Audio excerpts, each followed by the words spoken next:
All right, it's 12 o'clock, and it means that we are ready to start. Hey everyone, all the people that are watching us on YouTube, Facebook, LinkedIn, X, everywhere, everyone who registered, thanks for taking the time. So great to be hosting this again for you. Um, for the next 60 minutes, I will be your host. For those that is with us for the first time, my name is Michael Maximov. I am co-founder of Belkins, and I will make a short introduction of myself a bit later. But first of all, I'd like to bring on my co-host and co-speaker. All right. So first off, his name is Brian Minnick. He's the CEO of ZeroBounce, and I've been doing this for 10 years. And for 10 years, Belkins has been a customer of ZeroBounce. So it means something, right? And I am very honored to have Brian to speaking about the future of databases with me here. So, Brian, hi. Hey, Michael, thanks for having me. Absolutely. Did you hear that introduction about ZeroBounce and how happy customers we are for 10 years? I mean, it's amazing, and thank you guys for the support. Of course, of course. So, all right, let me do this. Guys, a few rules. So chat is available. So in case you have any questions, you can put the questions in the chat. As we are progressing our conversation with Ryan, I will be happy to put on those questions on the screen. As well, we can answer some of the questions if they're relevant. If there's some all the questions will be answered at the end. So in case we skipped someone, then we're gonna go back to you at the end of this. So feel free to ask all the questions.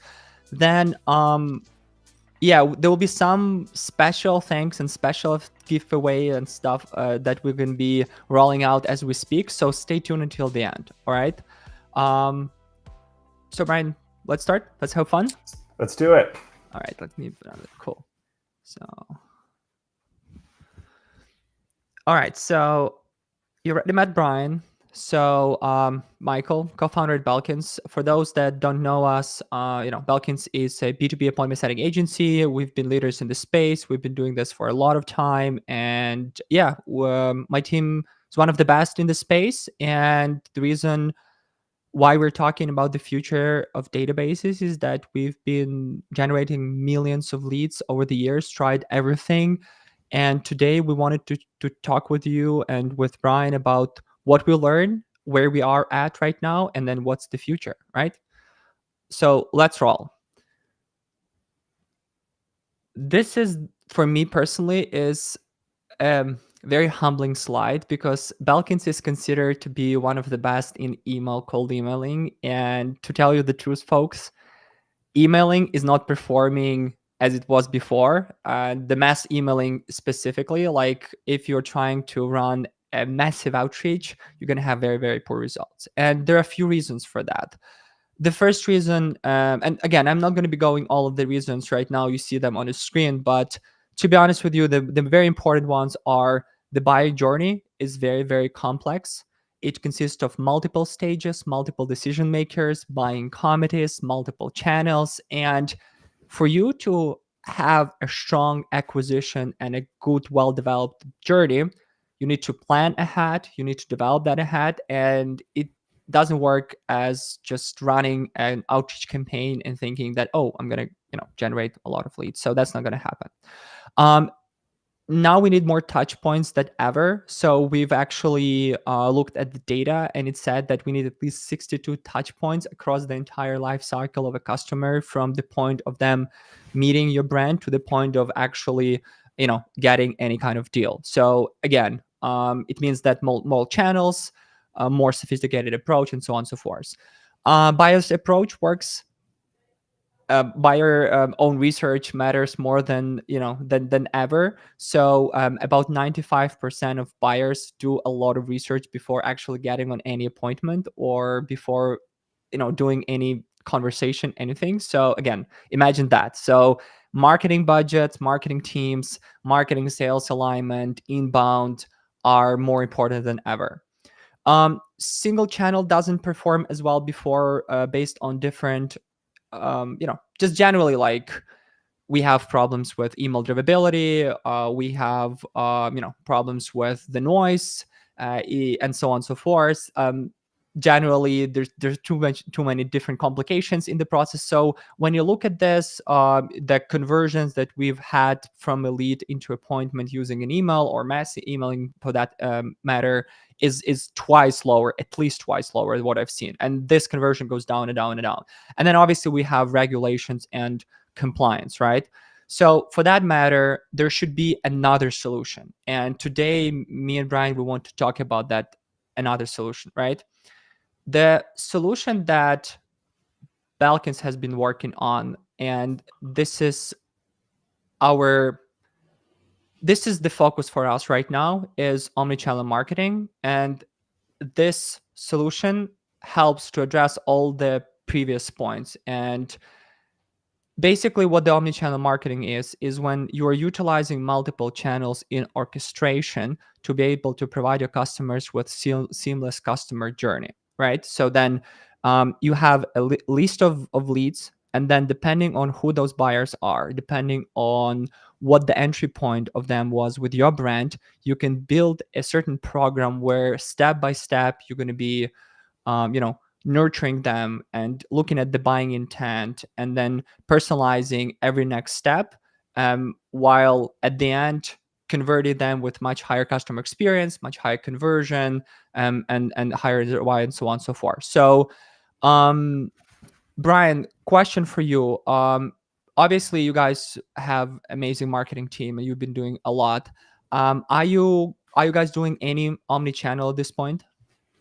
Everything, all of the above. We're definitely doing ads. We're doing messages, organic, PPC, calling, you name it. We're trying kind of every tactic, and some work better than others. But the truth is, and I think to your feedback here, or, feedback on what you're saying, it is not one approach that solves the answer or gets to the solution. It is the sum of all of the different approaches and touch points coming together to create that experience for the person, to give them that good feeling that you fully understand them.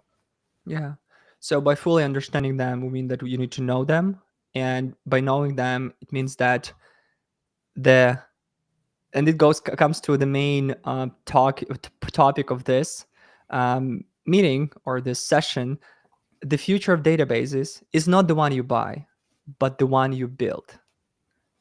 And this is very, very important because most of the folks, they think that, oh, I'm going to go and I'm access this bunch of tools, they have leads there, and I'm going to have a very nice conversion, I'm going to run my campaign. It doesn't work like that. What works is step by step building your list, enriching that list, cleaning that list, working with the quality of it, building relationship, looking at the intent, personalizing your next step, running omnichannel campaigns, and so on and so forth. So, all right. So that's why for the next 50 minutes we're going to talk about the future of databases, but not the one you built, but not the one you buy, the one you build. All right. Yeah, so let's get into it. How are you going to collect some of these kind of high quality contacts? So like Michael was saying, it's the omni-channel approach that's going to create more conversions than any other approach. It's not just one, it's the sum of all of these. And one of the things that's super important, especially what we're seeing a lot, is the quality and the health of that email address is going to be super important to you guys. But when you're trying to collect data, especially whether it's on your website or kind of lead gen forms, I want to give you guys some recommended practices or kind of some best practices that we've found as well to be a success, which is you have to offer value. Okay. Give, then ask. Okay. A lot of people lead with the ask. Don't lead with the ask, lead with the give. Give. When you give enough, people will want what you're trying to give out, right? And we'll get to that point. So whether it's coming from promotions, first-time discounts, ebooks, white papers, case studies, whatever it is, whatever your kind of lure, right, that you might be putting out there, try to give it, and give it with the expectation of hopefully nothing. You don't require anything back. And so what you might want is just the email address. That is enough to get this whole kind of thing kicked off. Nurture people with knowledge. This is something that everybody wants. There's a lot of people are self-educating themselves at this point. Okay, they don't want to be told, but they want to be shown how to do things, or they want to be explained why this is important. And so definitely do things around ebooks, things that are relevant to the subscriber. Okay, you'll have to know your audience. And then one of the really huge components that we have seen, and we're seeing kind of good and bad out of this, and we'll talk more about it later, is securing the forms. So when it comes to collecting the data there, it's really important to make sure that you're putting validation on the email address of the form submission. And I'll explain more about that later. But you should be collecting the email addresses. That is the least you can at least try to collect at the point of something like this, where it's a giveaway or an ebook. And what you're really trying to do here is create the ability for you to do quality and segmenting on the different subscribers. Okay, so what you're going to hear me say, because Michael's already got some great slogans here. I see people already want to take them. What you're going to get out of this is, and from me and how we see it in our experience, is it's all about quality. Okay, it's it's in our nature, by the way, to think quantity. I get it. It's a numbers game. It's a percentage game. But really what this is going to come down to is quality will give you better ROI than quantity. And that's getting to a large audience, or sorry, taking your large audience and turning it into an engaged audience. That is definitely going to be super important. Okay. And let's talk a little bit more about some of the things that you need to avoid. Okay. Buying the email lists.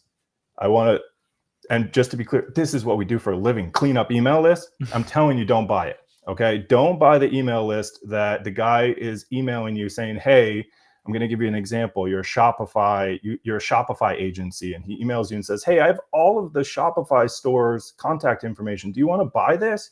And I understand your point of view, which is, well, of course I do, right? Like, of course, that's my entire audience right there. Of course I do it. The truth is you have no clue if that's a Shopify audience. That could be the same package of data, relabeled, reshuffled millions of times. They change the subject line, hoping you will buy it from them. And that list is full of a lot of problematic items. So there's spam traps and those type of things. There's lots of kind of problems. And so I never recommend that you buy a list. And on top of it, they never opted into it. That's another compliance thing. You need to be conscious of that.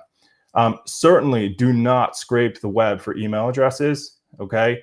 This is not a good practice. Again, I can understand why you think it might be, but generally speaking, if you're using scrapers that are bots that go out to the web and just grab the email addresses, by the way, the mail servers out here put up traps specifically for this. If you guys don't think the mail servers are ahead of you, they're 10 steps ahead of you, let alone one.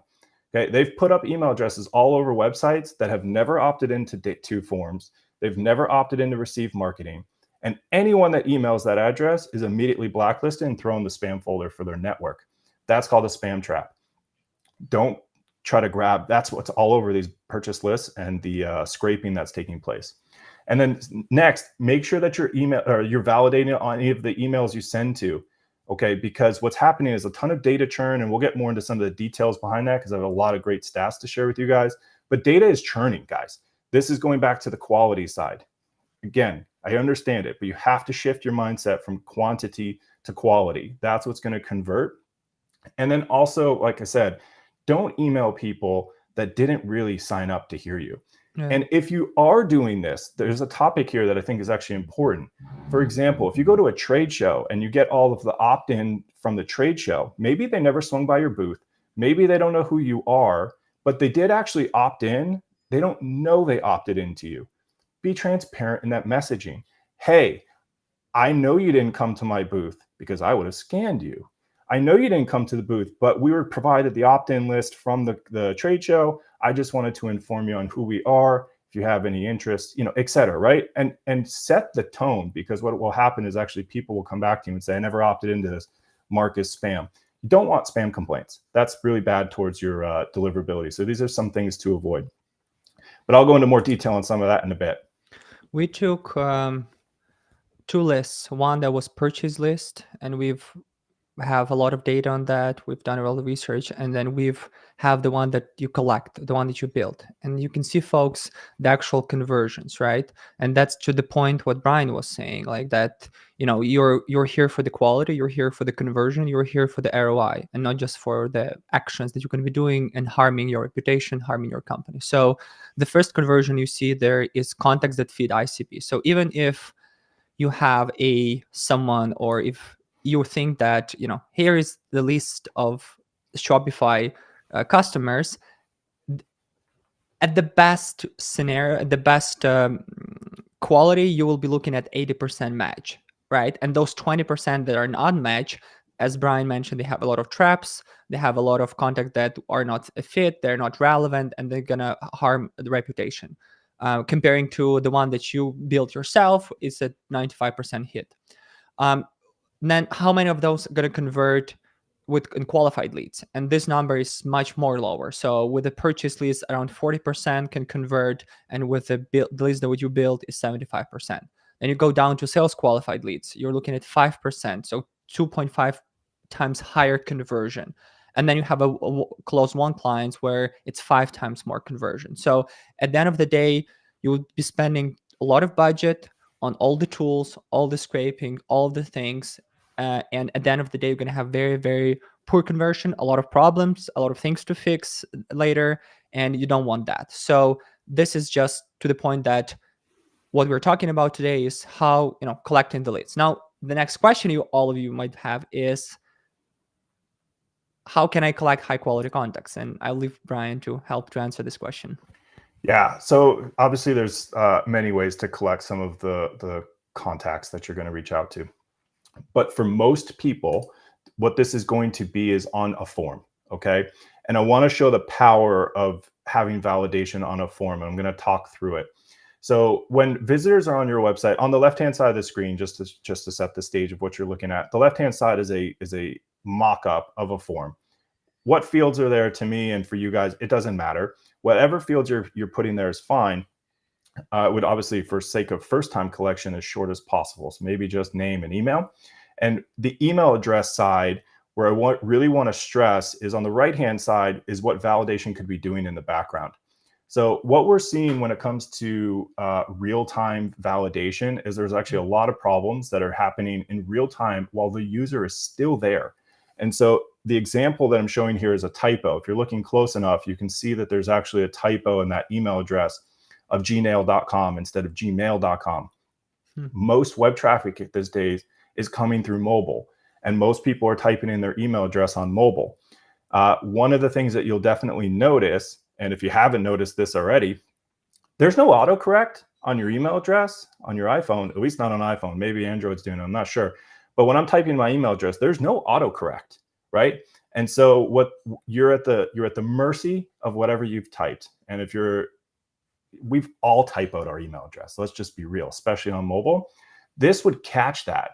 This would show like, hey, no, this is a bad email address. And you can see that in our API results, and even just validation in general, a good validator would serve you back what should be the correct email address because you're capturing bad data.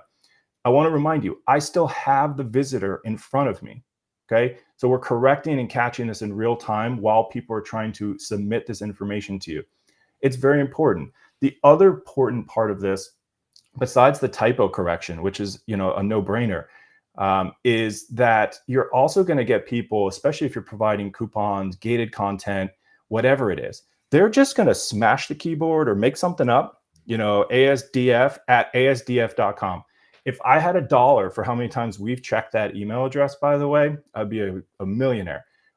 The amount of times that people type in that type of information to forms, they're just breaking syntax, right? They're breaking through that syntax check, which everyone has on a form. This is, 30-year-old technology at that point, where it's just looking for formatting.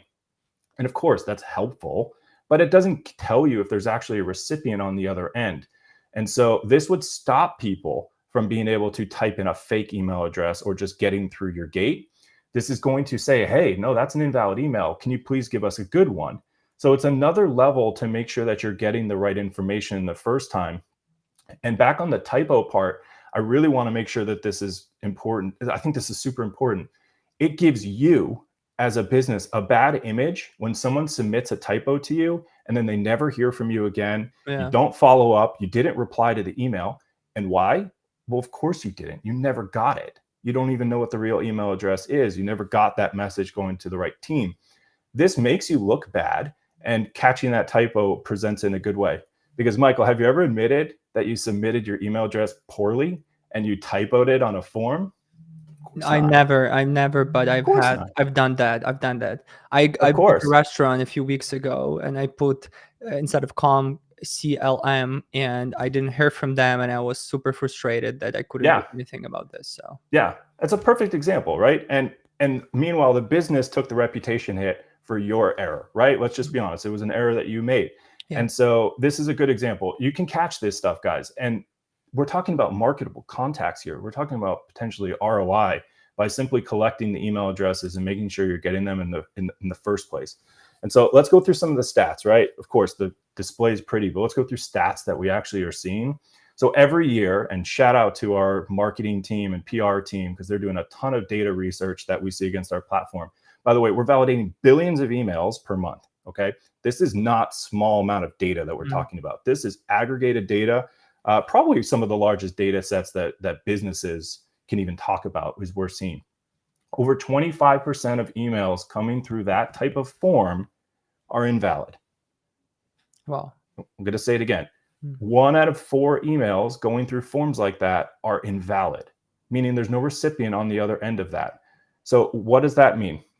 It means that immediately when you shoot that message out to thanks for signing up for the white paper, boom, hard bounce 1 out of 4 times. This number is going to obviously vary based on kind of what you do and how you're collecting and how you're doing a good job on it. But if those bounced emails are causing reputation problems for you, there's collateral damage on your entire infrastructure and your domain that's happening when you're collecting bad data. And only 58% of the emails that we're seeing are valid or recipients at the end. They're safe, completely safe to use.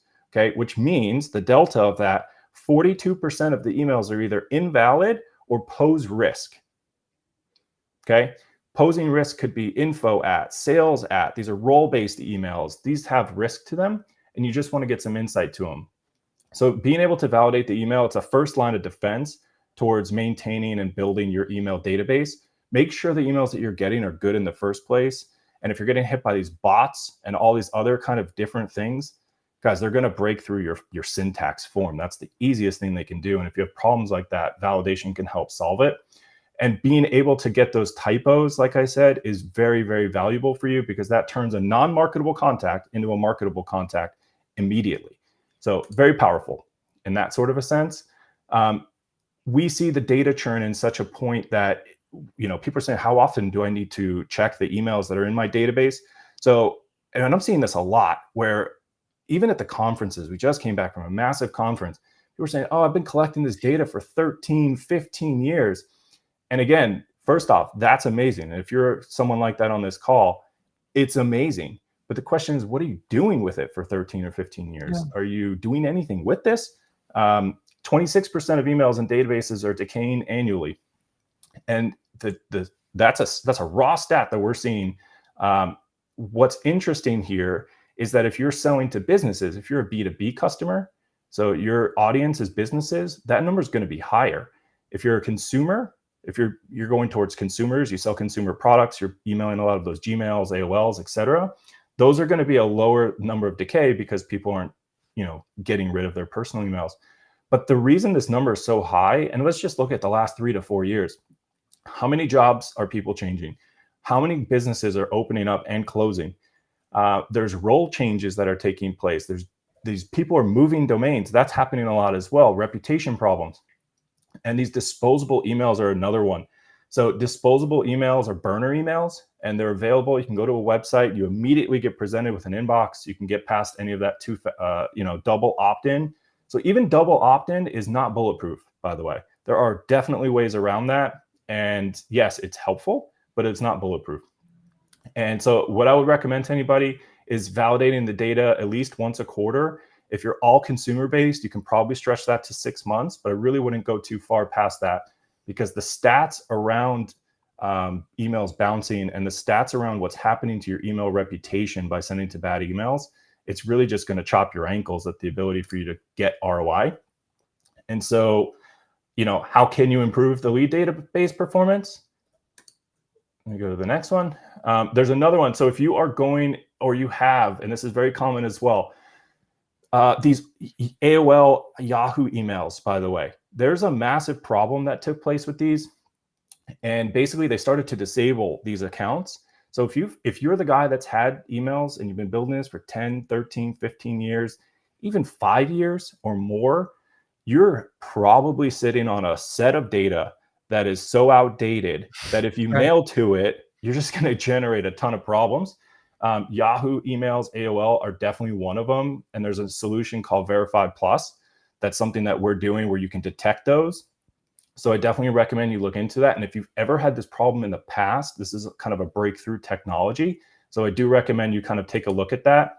But what's happening is these email accounts back in 2018, Yahoo started to say, people can't register for emails anymore because they've consumed all of the good, meaningful prefixes or handles or account names.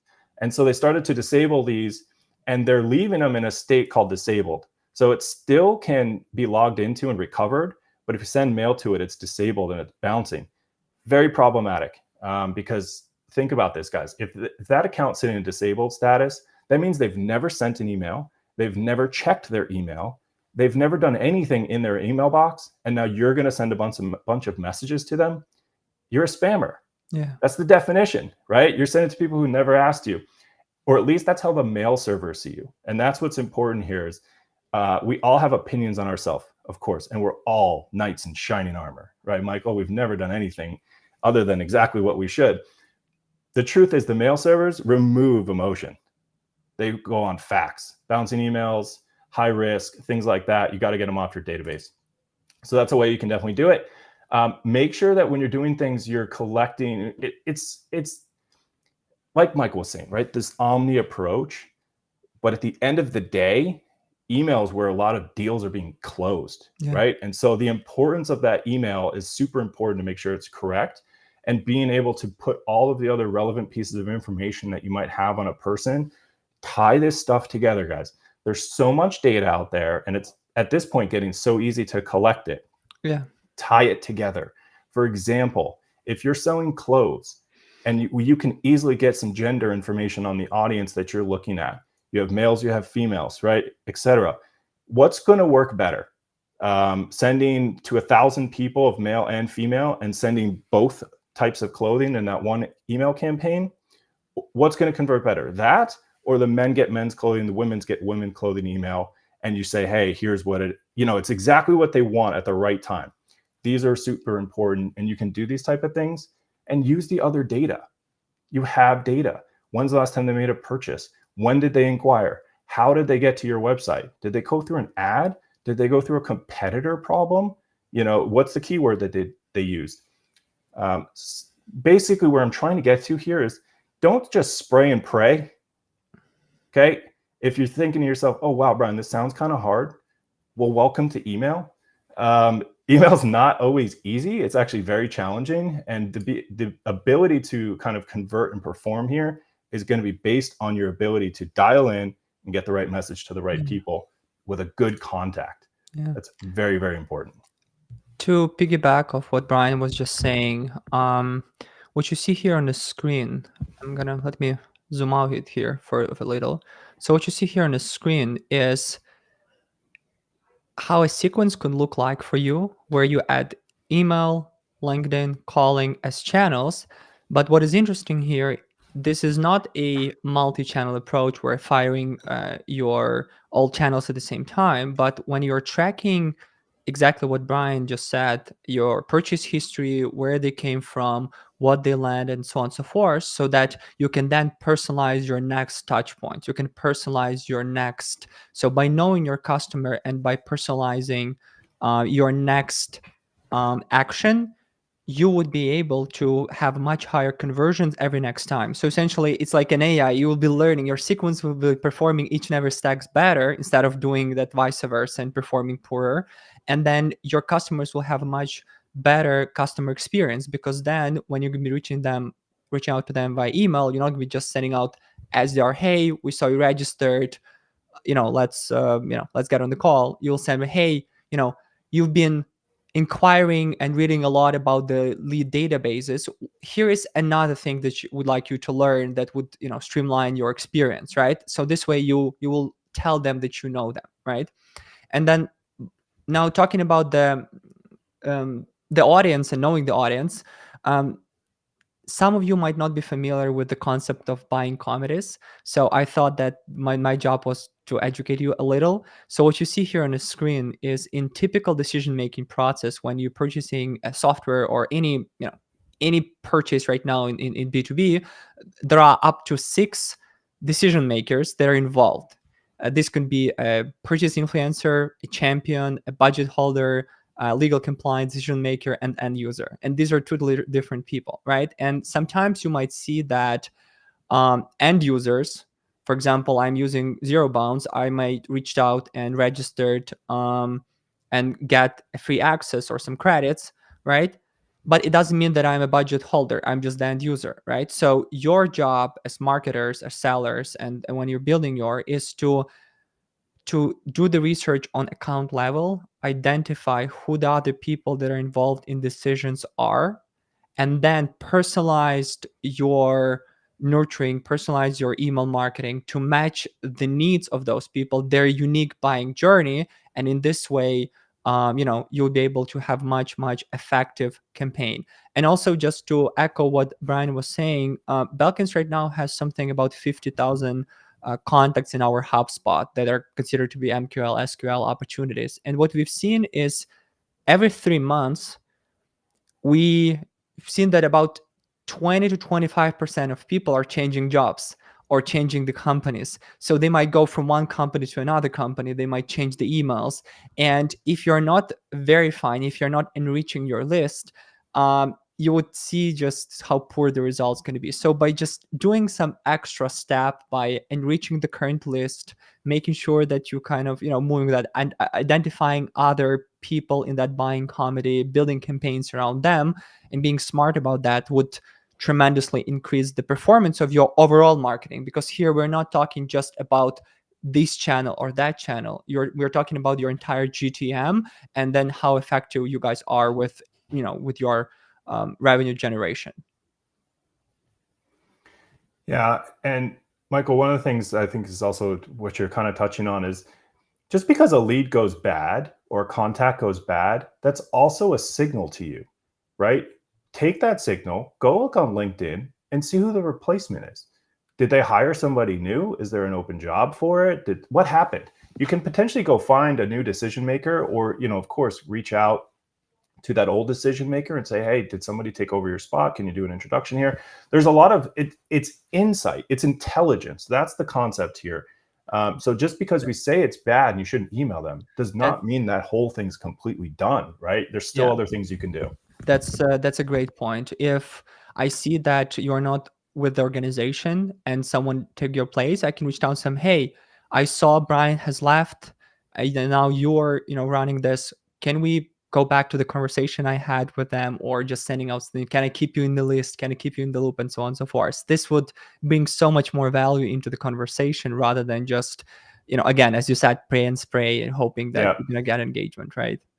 Yeah, absolutely. And, I can even see one of our users in here putting some comments, and thank you for even sharing the experience, because I'm actually talking about it now. There are emails that you can score. There's lead scoring, there's email scoring.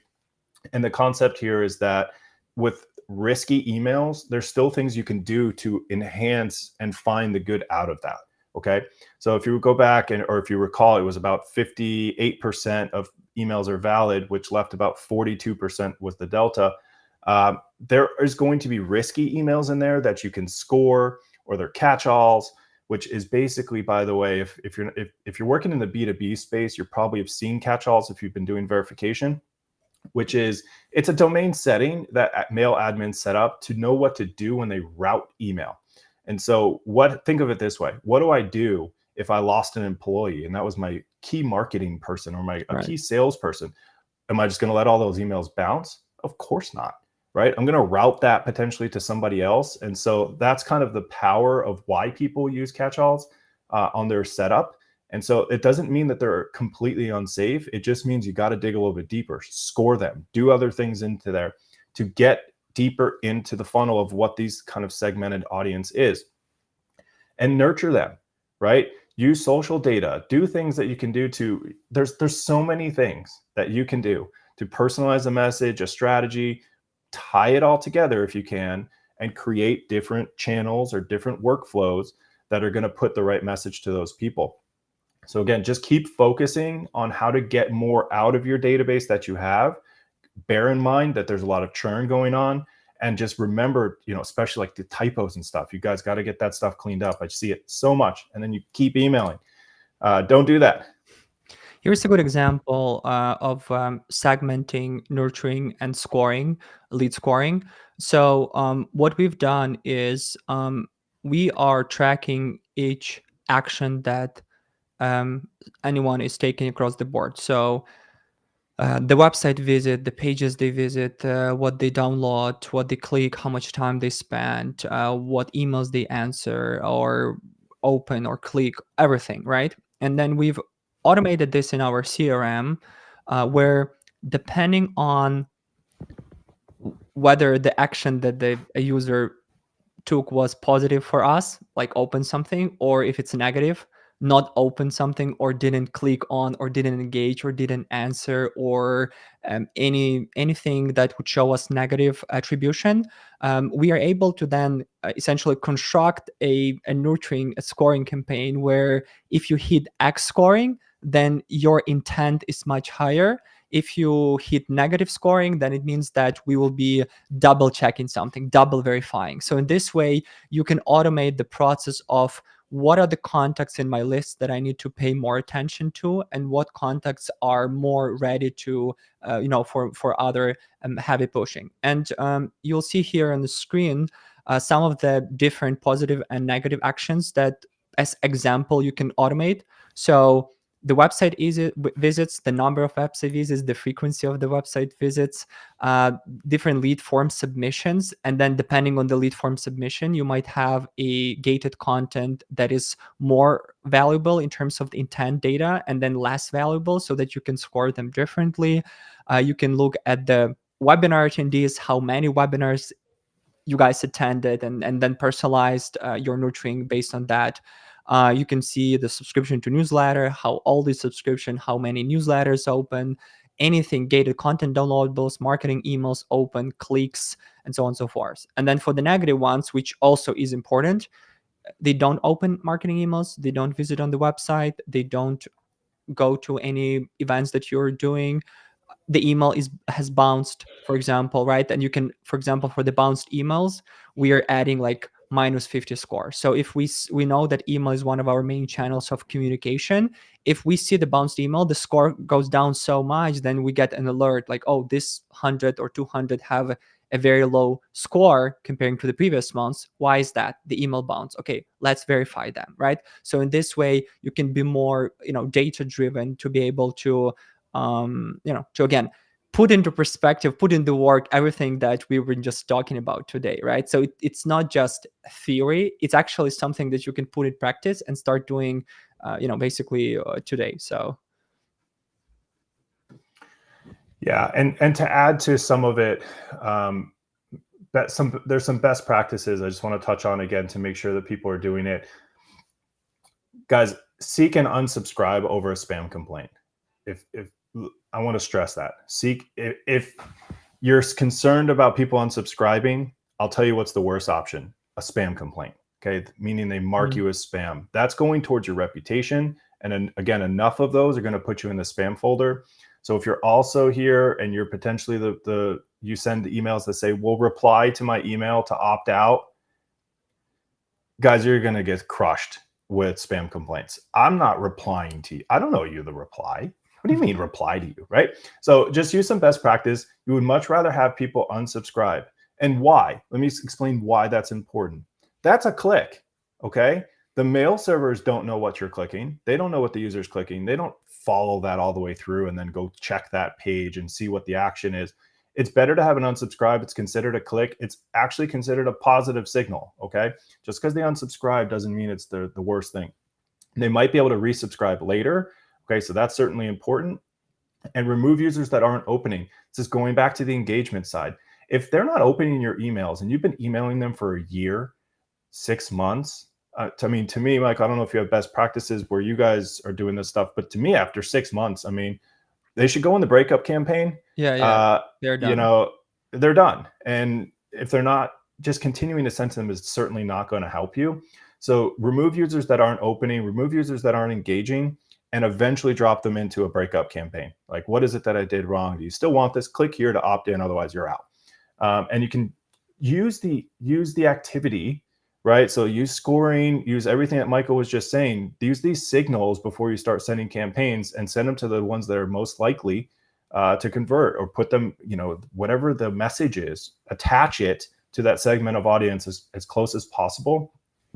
And another one for compliance, which is really important, and by the way, we're all obligated to this as a business, maintain the suppression list. So keep track of who you're not supposed to be emailing. And the other one here is also keep track of the people that are marking you as spam, and put those into your suppression list. Because what I'm constantly seeing, and it's happening to me and I don't understand it, is people send me an email, I mark report spam. For some strange reason, I keep getting the email, right? So I would actually think companies like Gmail would start to block them from even receiving to me, but they don't. It's still in my inbox. And I'm like, what the heck? I'm marking you as spam again on your follow-up. I'm marking you as spam again on your continued follow-ups. If I cannot unsubscribe, by the way, and I don't think I'm alone here. If I cannot unsubscribe, I'm going to mark you as spam if I don't want your email. I Were you have a seeing quick that? tip. Yeah, we've seen that, but I have a quick tip for people, because Sure. and I'm just going to speak about this in a second when we have to M&A session. Because again, I'm from cold outreach space, right? So I wanted to kind of to essentially have a different stand as well. The problem that I've seen, what Brian just said, is that a lot of you guys are building a very long sequences. Like you have 7, 10-step sequence, 15-step sequence, right? If Brian is not interested after 2 or 3 emails, then he won't be interested after the 4th or 5th or 6th email, and nothing gonna change for him, right? So if you send the first or the second email and then you were marking spam, or no one replied to you, and then you try another one, then you need to stop. You need to try another channels, you need to try other people, you need to try something else. So just again, being very respectful for someone, position, their time, and being more genuine about what you do would, again, 50% of the problem will disappear, right? And 50% of the annoyance, right? And obviously you can add the unsubscribe link, you can add some other things, but it's also just from the standpoint of just thinking about what experience you can provide to people. And if you don't want yourself to go through that experience, then it's better not to do it, right? So Yep. And one more recommended practice, I don't have a bullet up for it, but I actually saw it in the comments. It's a great point. If you use validation, you can also determine if it's going to be a business email or if it's a free email account. And there are plenty of reasons why you want to maybe block that personal email and get on the business level to understand who's actually on your website. So if you're selling to businesses and then you're getting a bunch of Gmails, or you're getting some other kind of random emails, you can block that, by the way, through validation. We're going to obviously know that's a free email account. And so that's something you can do as well. And it can be very powerful and also help reduce some fraud in some scenarios. But that's another topic for another day. I certainly want to kind of thank everyone for joining on the ZeroBounce side, or, and if anyone would like 5,000 free email validations, it's on me, it's on us. Just reach out to our support team and mention the Belkins webinar here today, and you're welcome to try it out and clean up a list of data and see the difference. So from my end, I'm also going to add something. So we talk a lot about the research, the buyers, and it's a lot about the strategy, a lot about how you know them. So again, happy also to contribute from my end, review of your buyer personas, as well as TAM analysis based on your RCP. For those that gonna scan, reached out to my guys, and they can help you with that one as well. So again, for all the time that you guys spent, with us today. Now we've had in the chat asking you about the recording and the materials. So scan this code as well, and then we will send you the recording and event materials to your inbox as well. So have a second here. So we're going to move to the QA right now. So if anyone have any questions that they want to ask, we have still 10 minutes before I let you go. So we're uh, happy to answer the questions. So let's start from the top of the list here. Just making sure that we've so there will be a recording. We'll send the materials as well. So I'll go there. Um, um, to the point what Brian was saying about the free and premium Outlook or G Suite accounts for business, we also have seen an increase in generally reputation when you are using the same email service as your customers. So, for example, if I have G Suite, most of my are on G Suite, then using a G Suite would make more sense for you reputation wise. The same goes with Outlook. So when by even having two ESPs and kind of having different one depending on the campaign or depending on the customer ESP would help you as well with some of that email deliverability push. So That's very interesting. yeah, Probably they have some intelligence on you, right? And they kind of have an idea of who you are as well as a sender. yeah, So that's yeah, actually really really yeah. interesting fact. Yeah. Now, someone in the chat asked, and I'm going to put this question on here. So, when you work with clients to find them new business, how you can possibly ensure that the cold prospects they're reaching out to actually want to hear from you? So when you think about going back to the omni-channel strategy that I mentioned, the entry point, like the first thing is to build a list of the accounts that you want to work with. Let's say here's the 1,000 businesses that are in my sweet spot that I want to work with, right? When you have those list of accounts, then your job is to find the people in those organizations that could be a good fit for you, right? Then what you can do is you can cross-reference the businesses and the people, and then you can put the tracking and just generally across the board, have they had any engagement with your brand? Have they went to any webinars, any on the website? Have you met them on the conference? Like any activities that you've done with those people, right? Obviously, if you're just started the company yesterday, right, and you never talked to anyone, well, that's a challenge. Now you would need to break some acts, right? But let's say we're talking to someone like an organization like Belkins that's been around for 10 years. We've done a lot of things. So the first thing would be not just blindly reaching out to people in the list, but actually understanding what prior experience they had with us, right? Then, depending on the prior experience, you can start with the following. You can build a event like a webinar or any event or a gated content or anything, and then you can use the lookalike audience on LinkedIn or Google or anything, and then you can build some advertising. You can build some other things, right? So that you can get some eyes on that, right, on your attraction. You can connect with people on LinkedIn, right? You can post on LinkedIn. You can see people liking your post. You can see other people liking similar posts. So the point was that when you have a list of accounts that you want to work with, you can figure out a lot of things that are a lot of different ways of engaging with people, building that first awareness and activation stage before actually moving to conversion, right? So what we are trying at Belkins to do is we are trying to build campaigns with customers where we can build that awareness and activation point first. And then when we have all of those engagements, then we can move to the conversion stage when you can send an email, you do a call, you can be more aggressive because you see that someone showed some buying intent. And then we're already talking about the list that Brian mentioned, right? So the point is that it's not very, again, depending on the customer, right? We've had different customers, but the scenario or the program that I just described is the ideal program that you want to have if you want to have an effective marketing. So this is where you want to go, right? And then as you go there, you might make a few mistakes, but this is the ideal plan for you. But because a lot of people might think like, why don't I go to Zoom in for Apollo, purchase a list, send some cold emails, and gonna get the results? Believe me, we've worked with we currently working with hundreds of customers. Campaigns like that doesn't work as I explained as they worked before. So it's better to learn the new ways and just be good with them and set up yourself for success for the next 3-5 years. Agree, Brian? Here, yeah, I agree. Also, there's things you can do like those you can create those lists and do targeted ads, like display ads, start yeah, to get your brand in front of them. yeah. You can generate interest as well. They don't have to necessarily reply to you. Correct. So it's still part of the omni-channel approach. I think we all have heard this stat, right? It's over, what is it, 7 to 10 times someone needs to see your brand before they Yeah, even will remember you, yeah, let alone buy from you.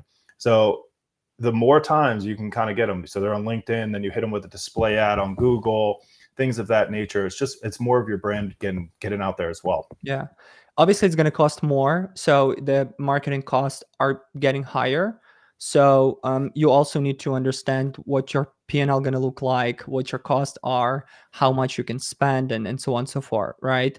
And maybe some smaller companies don't have budget for this type of campaigns, but honestly, like we've worked with so many bigger companies and they don't do this, right? Because they feel that they don't need to do this. So I think one of the key insights here is that you need to do this. It's the only way right now if you wanted to actually be successful with this. So all right, so another question here from AT. Do you have any comments on preference centers where contacts can specifically what they are interested in hearing about?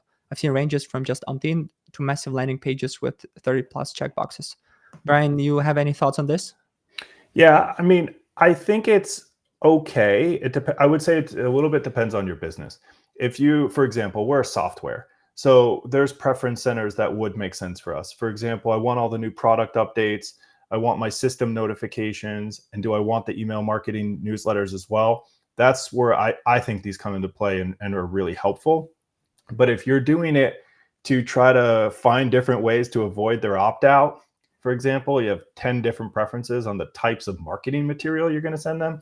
I don't think that's a great case to utilize those things. But I don't know about you, Michael, but for the most part, I do an unsubscribe from all if I get to Mm, that point. So it might be worth it. Depends upon how much work it is for you. And again, just make sure it's what it makes sense, right? System notifications, people would want to opt into that as a software service, but they might not necessarily want all of our marketing material. yeah, I'm a bit a sinner there because I have a lot of junk mail and I never unsubscribe. So I just kind of archive them. So I learn how to quickly go through my mailbox quickly. But I do believe that, and it's fun that you brought it up. I've received some emails for like years, and no one tracked like whether I'm reply like opening them or engaging or clicking. They're just sending them as junk, right? So like, why, right? It's just yeah, Quantity.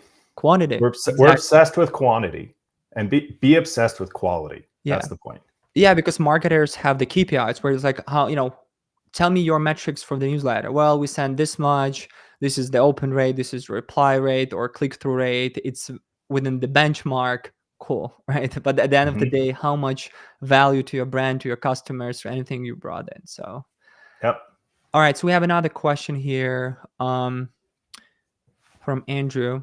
Um, Suggestions when you target is a small or new business where they may not have their own domain or corporate email. It's quite common for our prospects so to have Gmail address.